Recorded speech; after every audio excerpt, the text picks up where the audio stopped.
Hey guys, welcome back. This is ChosenArchitect. Today we are going to be getting some automation done with some animals and a few other things. So I hope you guys are ready. I was beside the house here, kind of clearing off an area because I want to get something started, and I actually found a cave, but more interestingly, I found a rat. Now it says it's tamed, but I don't think that means it's tamed towards me in particular. Now I do kind of know how to tame it. We need some cheese. So if we take some cheese here, we should be able to toss it on the ground and it will become our friend. Or we right click it? I think we tossed it on the ground. It says this rat cannot be tamed. So I wonder why it can't be tamed. We found this naturally. It is eating the food, sadly. And it's already tamed. I almost wonder if, like, since it is already tamed, maybe we can automatically use it in some way. I don't know. I know it says it can't be tamed. Maybe later on we find a better way to get rats. I don't know, but this guy is kind of cool looking. Look at that. Little cute fella. Especially when he goes to eat the cheese. It's kind of adorable.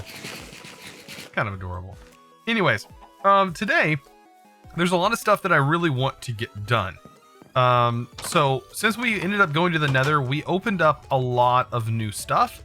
I want to get Ender.io updated, and I went ahead and done a little bit more research in our book here for the research stuff. I want to get mobs, sort of. I want to get just like kind of just an automated mob farm. Like automated sheep and just stuff, like, so that way I can just go ahead and have animals breeding automatically and I don't have to deal with it myself. So a good way to do that is to go through the warfare mod, which is kind of an interesting thing to think about. The warfare mod is going to be what we're going to use. So let's take a look at the warfare mod. Let's go ahead, and I kind of got most of this area cleared out and it should be fine. Let's take a look at this. So inside this warfare mod, I'm going to make myself a Stirling Generator. I'm going to need, what, 5 gears for this, or 4 gears? And then just some iron. So we're going to make a Stirling Generator. This is going to run off of coal. And it's kind of a version of power that we can use. There are workers you can spawn in. I'm going to be skipping that part for right now because I'm going to go straight into just using coal. You could use a water wheel as well. There's several other things that we could use. And then I also want to make some of these. So let me just make a few of these junctions. These things right here will eventually let me move things around. Or basically move the mechanical power around that this generator is going to be making. Not the steam generator, Stirling Generator. And then we're also going to need a animal farm. Now you have to do research under husbandry to be able to get access to this. But it's pretty simple to get a hold of. Like, it's not like it's super complicated or anything. All right, so we have our animal farm and we have our Stirling Generator. We could technically just hook this right up to the Stirling Generator, and we don't even need to use any of these torque shafts. I just want to make a torque shaft and hook it up to it to show you what the torque shaft actually does, and basically show you how you can move around the power. You are going to need a hammer. I'm going to go ahead and just make this hammer here. This is going to allow you to move things around. And then let's also grab some coal. All right. So we also probably need a fence, right? Let's go ahead and make just some regular fencing. What wood do we have? We have this wood. Spruce would probably be a good idea. And we'll take some sticks. I'll just make a spruce, good old-fashioned spruce fence. We don't need much. We just need enough to kind of hold some animals in. And I'm going to go ahead and sleep. With this area over here, it should be plenty of room. We can place this down and see the kind of space that it provides. It is kind of wonky. Don't get me wrong. There are upgrades you could use to make this look better. But for right now, this is going to work. I also went ahead and made an excavator. This is how I was clearing things out. You can make an excavator with silent stuff, which is kind of cool.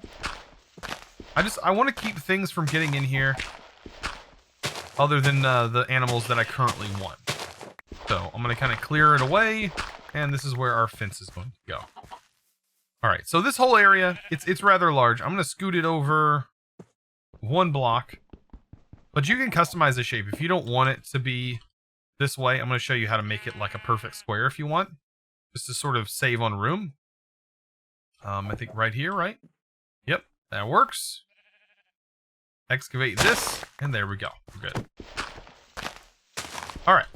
So now that we have this, most of the grass is going to grow in. Let's kind of look at how to make it square. We go into bounds here, and we should be able to change the size. You can see this changes that size, and then this will change its proportional size going this way.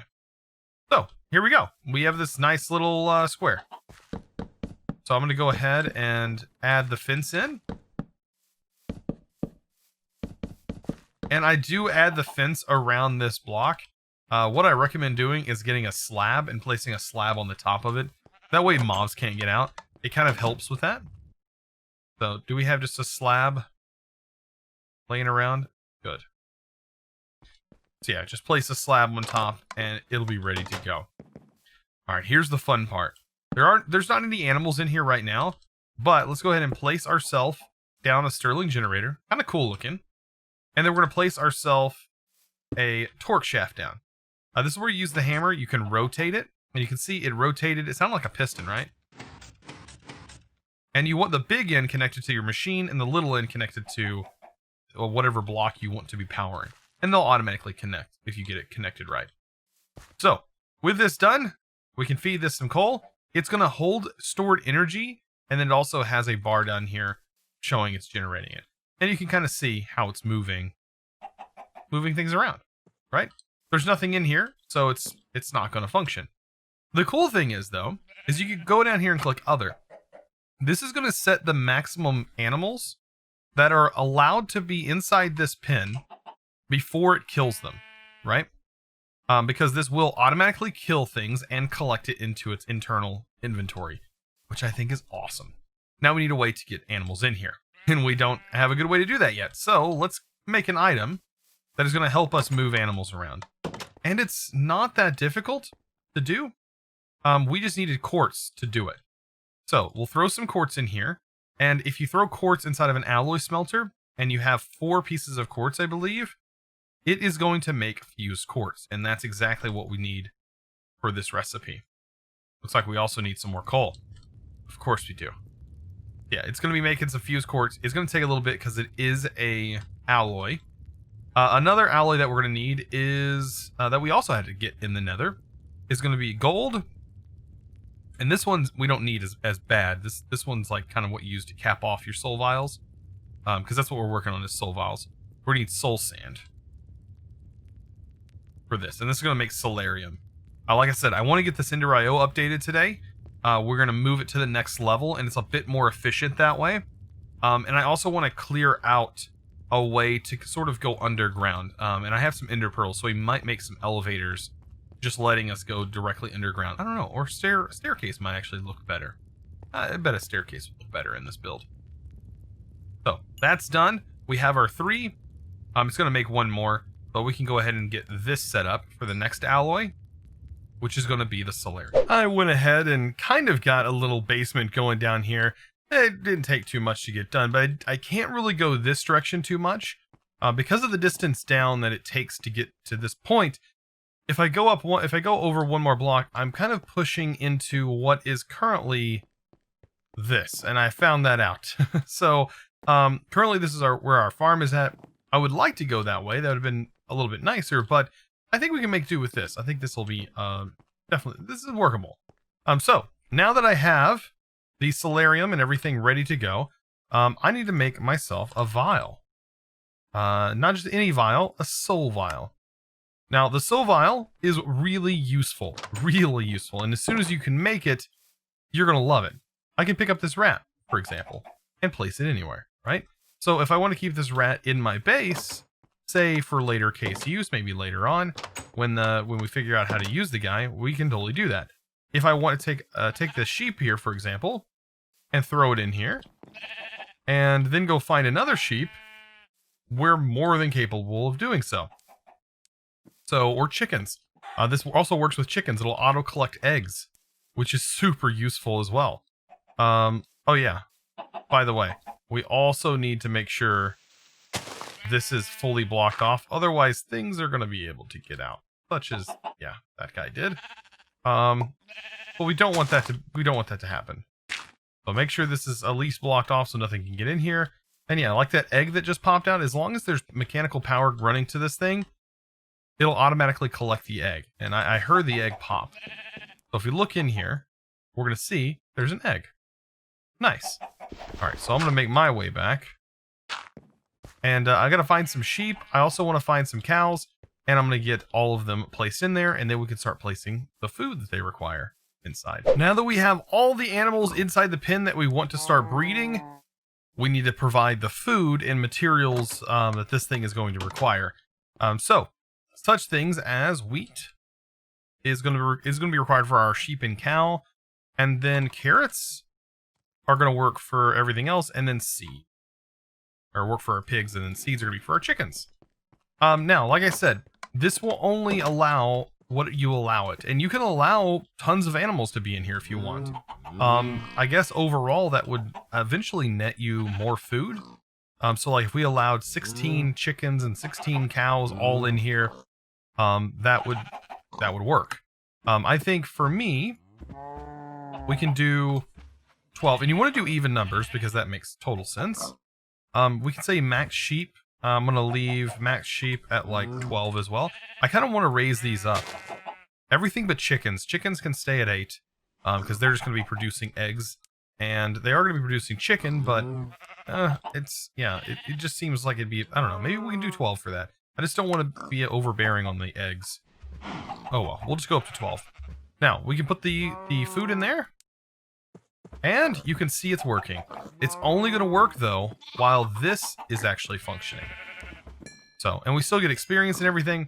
The cool part is, though, it will automatically slaughter these mobs whenever it's time. Whenever it's time for these guys to be slaughtered, whenever there's more than 12 of them, and when they're adult, they will be they'll be automated. And it will all end up inside the storage, which is super nice. So we can just kind of kick back and work on other things. We don't have to worry about that. So hopefully when we come back later on, you know, we'll be able to see, oh, we got a bunch of raw steak and stuff in there, which is great. So that was an experience. It took a little bit. I actually went off in this direction, and it wound up finding cows and pigs, which was really nice. And there's also a structure over there that I need to stay away from. That is kind of scary. So talking about upgrading these, it's not going to take too much to do so. We have basically everything required, like everything required to upgrade this is almost done. If we go to Ender.io, the thing we're going to need is to be able to make an industrial machine chassis. To do that, we are going to need industrial dye blend, and then to do that, we need quartz and lapis ground up. So we can go ahead and grab that. But more importantly, I think I've already gotten most of this. We need to shear some leaves because we need to get clippings and trimmings, and those aren't too bad. We just need some sort of shear and to grab some grass. And what we're going to do is we're going to grind that up. Now that we have our grass, we just throw that in there, get that bad boy cooking. Let's grab a bit more coal. We might be running low on coal now that I think about it.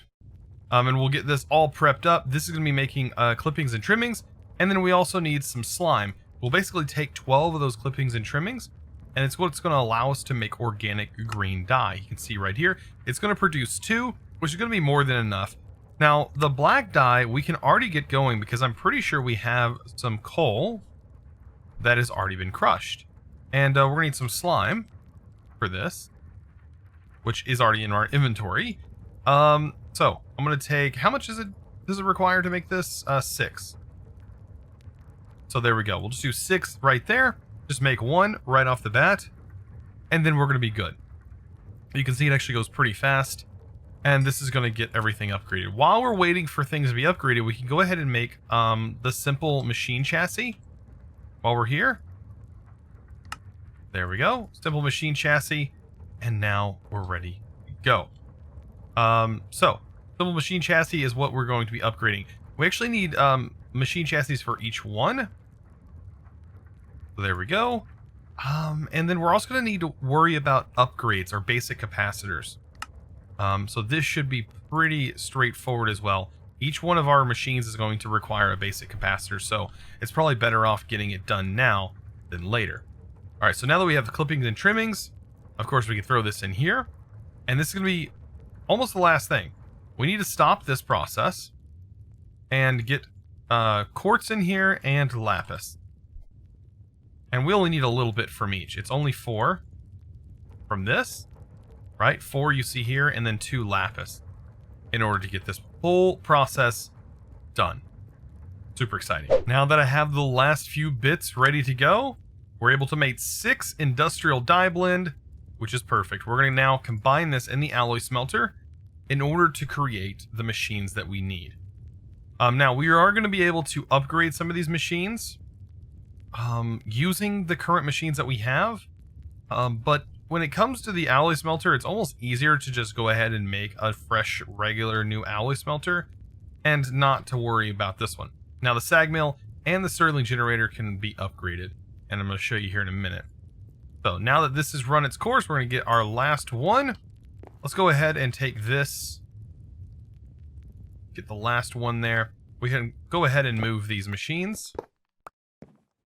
And there we go. And now move that one. And like I said, it's probably best to just go ahead and just upgrade. But you never know. So alloy. I'll show you the difference here. Alloy. So here we go. So here is our alloy smelter. Now we are going to need a few other things for this. A few of those being infinity bimetal gears. I've already made a few infinity bimetal gears, so that's not going to be too difficult. But we do need dark steel nuggets. So as you can see, this is just going to be 3 furnaces, right? But if I was to go this route, it's going to require the simple powered furnace and a simple alloy. And I would have to make another machine chassis, all that. All that would just add up. So let's go ahead and make a cauldron. They're probably the same, but I feel like crafting is way easier this way. So there's our 2 bimetal gears. I need to make a couple more of these infinity gears. Perfect. So we're going to go ahead and craft that last bit.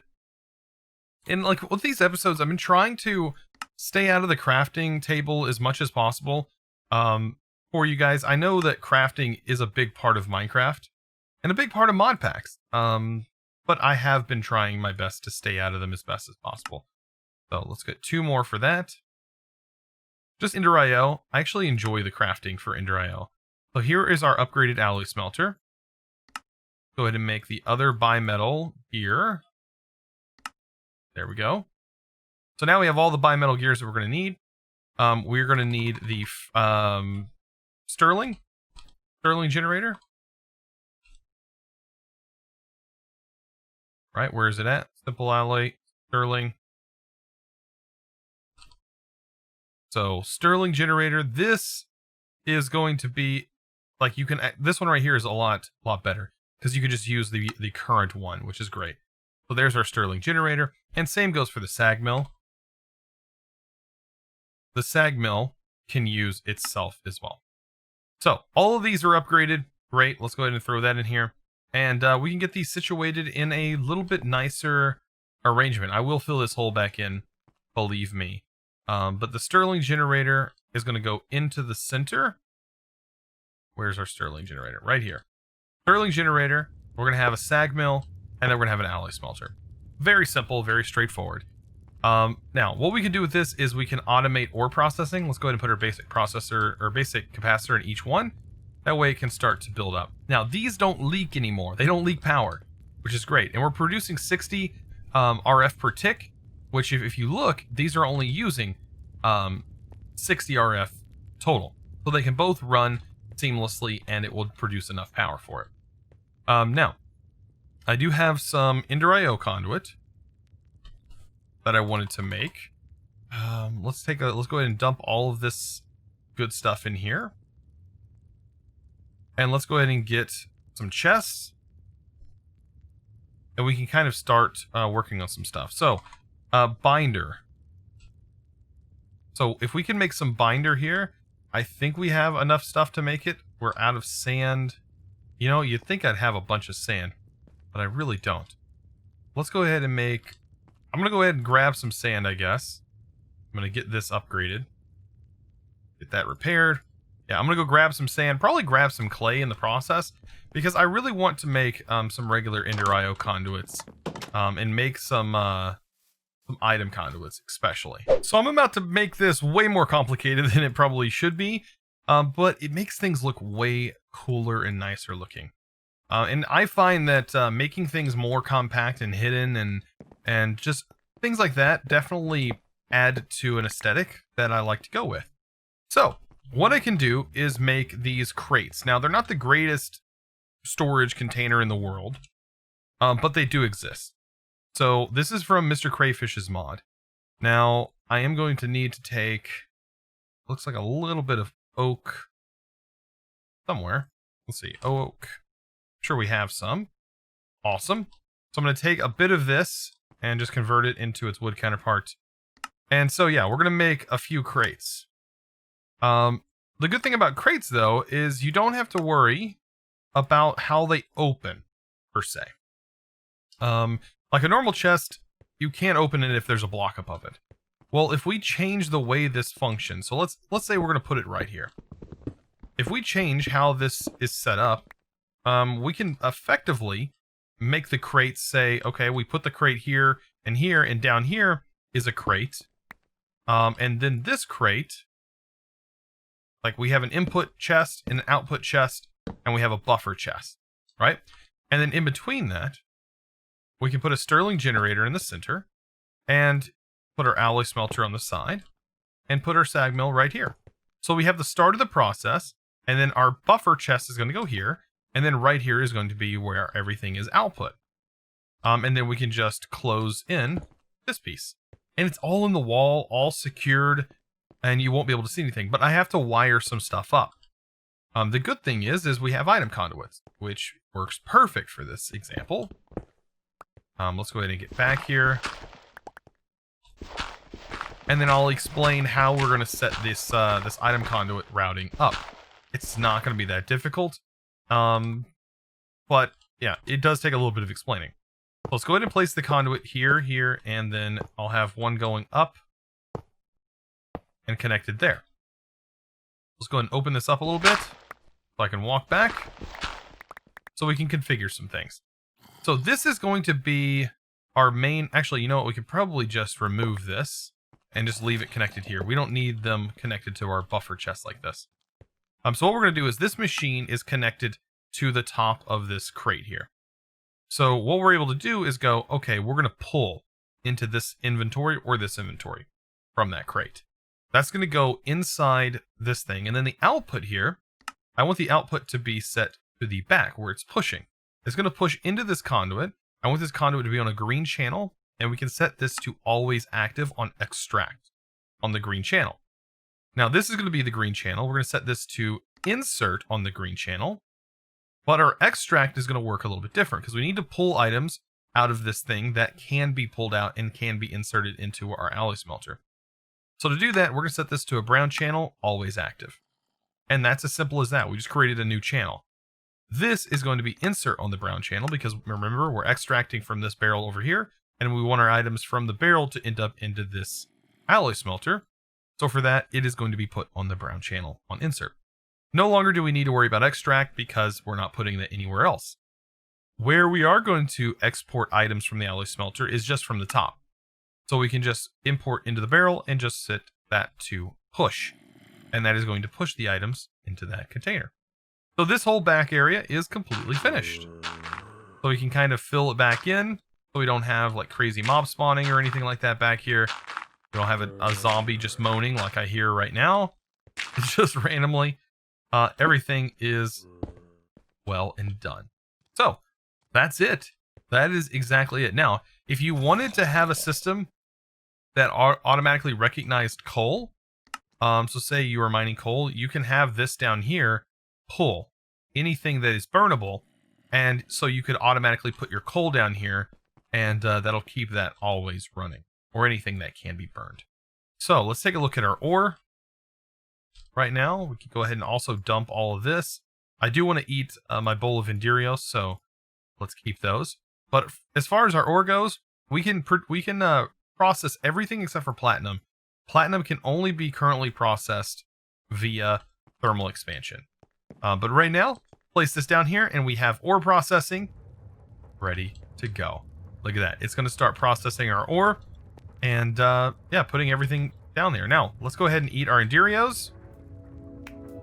As soon as we're hungry. So let me kind of get some hunger down, and then we'll eat the Indirios, and I think we're good. Well, guys, I hope you enjoyed today's episode. If you did, don't forget to click that subscribe button if you haven't already, and also ring that notification bell so you can stay notified when I do go live. Guys, if you like this video, give it a big thumbs up. I'll see you in the next one, and as always, thanks for watching.